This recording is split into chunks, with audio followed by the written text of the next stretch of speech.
بسم اللہ الرحمن الرحیم۔ السلام علیکم دوستو کہاوت مشہور ہے کہ ایک سیب روزانہ ڈاکٹر سے دور رکھتا ہے، لیکن یاد رہے کہ اگر سیب جیسے صحت بخش پھل کی زائد مقدار کھائی جائے تو اس کے بھی مضر اثرات رونما ہو سکتے ہیں، کیونکہ زیادتی ہر شے کی بری ہوتی ہے۔ سیب وٹامن سی، ریشوں یعنی فائبر اور پوٹاشیم کا خزانہ ہوتا ہے اور اپنے گو نہ گو غذائی اجزاء کی وجہ سے جسمانی صحت پر انتہائی مثبت اثرات مرتب کرتا ہے، لیکن بعض صورتوں میں ضرورت سے زائد سیب کھانے سے جسم پر منفی اثرات مرتب ہو سکتے ہیں۔ روزانہ 1 سے 2 سیب کھانا مفید ثابت ہو سکتا ہے۔ روزانہ 20 سے 40 گرام فائبر بہت ہے، تاہم اگر کوئی 70 گرام سے اوپر فائبر کھاتا ہے تو اس سے نقصان ہو سکتا ہے۔ 70 گرام کا مطلب ہے کہ آپ کو 15 سیب روزانہ کھانے ہوں گے،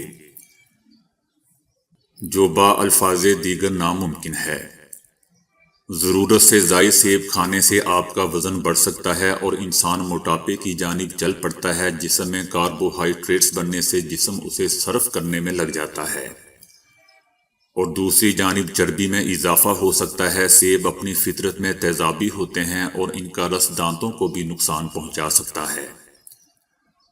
غذائیت کے ماہرین تو یہاں تک کہتے ہیں کہ زیادہ سیب دانتوں کے لیے یہ سافٹ ڈرنک سے زائد نقصان دہ ہو سکتے ہیں، اس لیے ان کا مشورہ ہے کہ سیب کو پچھلے دانتوں سے کھائیں اور پھل ختم کرنے کے بعد دانتوں کو اچھی طرح صاف کیجیے۔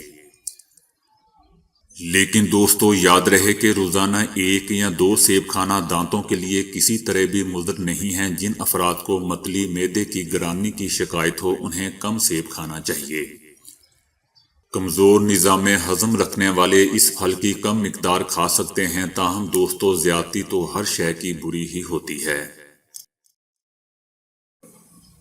قزاقوں نے ترکی کے ایک بحری جہاز پر حملہ کر کے عملے سمیت 15 ارکان کو یرغمال بنا لیا ہے، جبکہ ایک کو مار دیا گیا ہے۔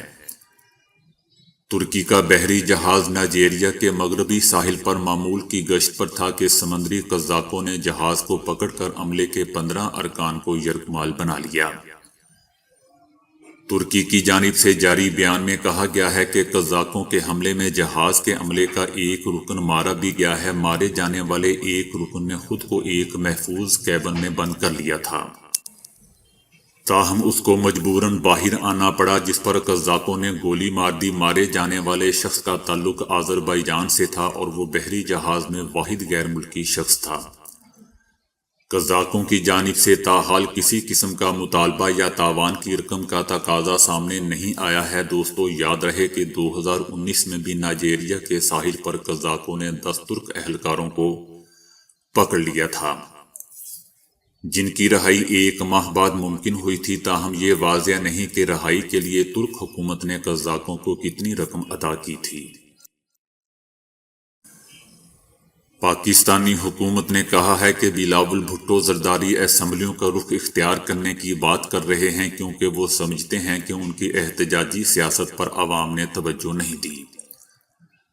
ہم اور ہمارے حلیف تحریک عدم اعتماد کا سیاسی، جمہوری اور پارلیمانی انداز میں مقابلہ کریں گے اور انہیں شکست دیں گے۔ پی ڈی ایم کی صفوں میں اختلاف کھل کر سامنے آ چکا ہے۔ یہ ایک غیر فطری اور عارضی اتحاد تھا۔ استعفوں کے معاملے پر مسلم لیگ نون میں مریم نواز اور شہباز شریف صاحب کی سوچ کا اختلاف منظر عام پر آ چکا ہے۔ مولانا فضل الرحمان لانگ مارچ پر تلے ہوئے تھے، لیکن بلاول بھٹو زرداری اسمبلیوں کا رخ اختیار کرنے کی بات کر رہے ہیں۔ مولانا فضل الرحمان کی جماعت کے اندر بھی شدید دباؤ اور کشمکش دکھائی دے رہی ہے۔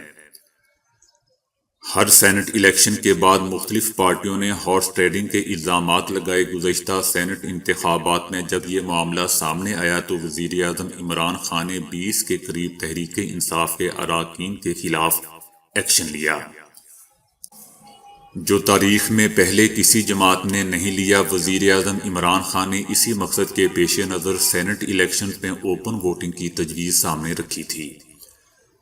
اس کے علاوہ حکومت کا کہنا تھا کہ وزیر اعظم عمران خان نے تو حکومت میں آتے ہی بھارت کو دعوت دی کہ وہ امن کی طرف 1 قدم بڑھائیں، ہم 10 قدم بڑھائیں گے۔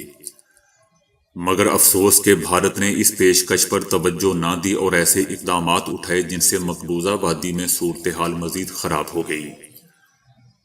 مودی سرکار نے بھارتی کسانوں کو بھی کافی جھانسے دینے کی کوشش کی۔ کسانوں کے لیے کم از کم امدادی قیمت کے خاتمے اور نئے قوانین کے اطلاق سے بھارتی کسانوں کے استحصال کی راہ ہموار کی گئی۔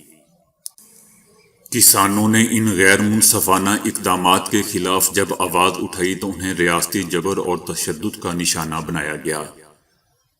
بھارتی سرکار تمام کوششوں کے باوجود کسانوں کی آواز دبانے میں ناکام رہی۔ آج پورا ہندوستان ان کے ساتھ ہم آواز ہے۔ مقبوضہ وادی ایک تسلیم شدہ بین الاقوامی تنازع ہے، انہیں ظلم کا نشانہ بنایا جا رہا ہے۔ ہم نہیں سمجھتے کہ دو ایٹمی قوتیں اس مسئلے کو بزور بازو حل کر سکتی ہیں۔